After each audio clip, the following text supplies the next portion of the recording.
এটা পড়ার সময় আমার এখনো হয় নাই। এই শপথ গ্রহণ করার পরেই আমি নিজেকে সভাপতি বলতে পারবো।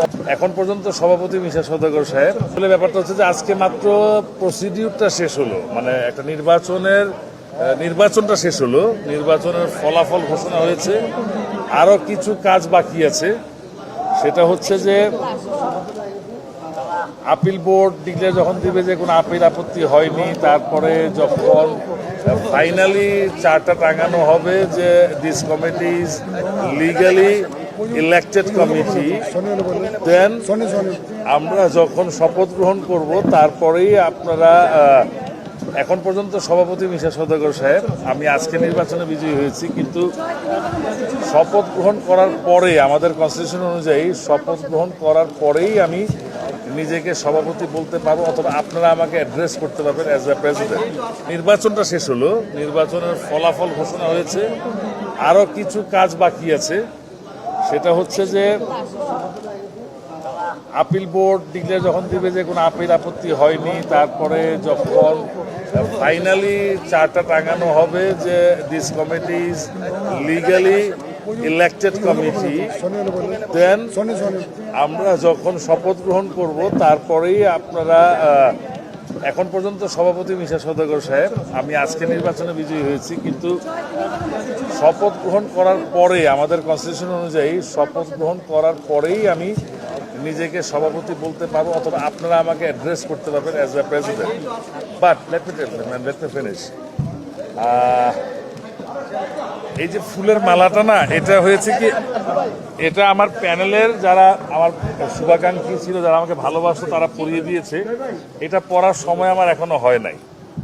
এটা পড়ার সময় আমার সেদিনই হবে যেদিন আমি যে প্রতিশ্রুতিগুলো ঠিক করেছি আমার শিল্পীদের জন্য বাস্তবায়িত করার, সেটা যেদিন বাস্তবায়িত করব, তখন যদি কোনো শিল্পী আমাকে একটি ফুলও দেয় মালা না দিয়ে, তাহলে সেটা আমার কাছে এই মালার চেয়ে অনেক বড় কিছু হবে। তো আসলে নির্বাচনে জয়লাভ করেই তো আর সব কিছু শেষ হয়ে যায় না। যে জিনিস, যে কর্মকাণ্ডগুলো আমরা বাস্তবায়ন করার জন্য চিন্তা চেতনা নিয়ে আমরা একটি প্যানেল গঠন করেছিলাম, অনেকেই হয়তো এই প্যানেল থেকে জয়লাভ করতে পারে নাই। যারা জয়লাভ করছে তাদেরকে অভিনন্দন, যারা জয়লাভ করতে পারে নাই তাদেরকে অভিনন্দন নির্বাচনে অংশগ্রহণ করার জন্য। যখন আমরা আমাদের কাজগুলো আস্তে আস্তে বাস্তবায়িত করতে পারবেন সাকসেসফুলি, যখন একটা কমিটি একটা তার দৃষ্টান্ত স্থাপন করতে পারবে যে we are doing something for our artist, then আমরা হয়তো একটা ফুলের মালা নেব, আপনাদেরকে সামনে রেখেই নেব। তো সেই দিন পর্যন্ত ফুলের মালাগুলো এরকমই থাক, এভাবেই থাক, পড়ে থাক। যারা আমাকে ভোট দিয়ে জয়ী করেছে, তাদের মনে এত বেশি বিশ্বাস ছিল আমার প্রতি, এত ভালোবাসা ছিল আমার প্রতি, যে তাদের এই ভালোবাসা, এই বিশ্বাসের পুরোপুরি মর্যাদা আমি কিভাবে রাখবো, সেইটাই এখন আমাকে বেশি ব্যাকুল করে তুলেছে। এটা আসলে কি দেখেন, নির্বাচনে যখনই জয়লাভ করা হয়, মানে স্পেশালি যখন ভাইটাল পোস্টগুলোতে যখন আপনি ইলেকশন করবেন এবং ইলেক্টেড হবেন, তখন আপনি আনন্দিত হবেন হয়তো তখনই, কিন্তু এটা আপনার মাথার উপরে একটা বড় চাপ, কিন্তু যে আপনি প্রতিশ্রুতিগুলো বাস্তবায়িত করতে হবে, শিল্পীর জন্য কাজ করতে হবে। আমি যেহেতু শিল্পী সমিতির প্রেসিডেন্ট ইলেকশন করেছি, এবং আমাদের অনেক সিনিয়র একজন আর্টিস্ট এবং fight director, producer, director Arman সাহেব, ওনার এগেনস্টে, যিনি কখনো নির্বাচনে কখনো পরাজয় বরণ করেননি, তার ইতিহাসে তিনি কোনো নির্বাচনে হারেননি, এই ফার্স্ট টাইম তিনি হেরেছেন। সো এটা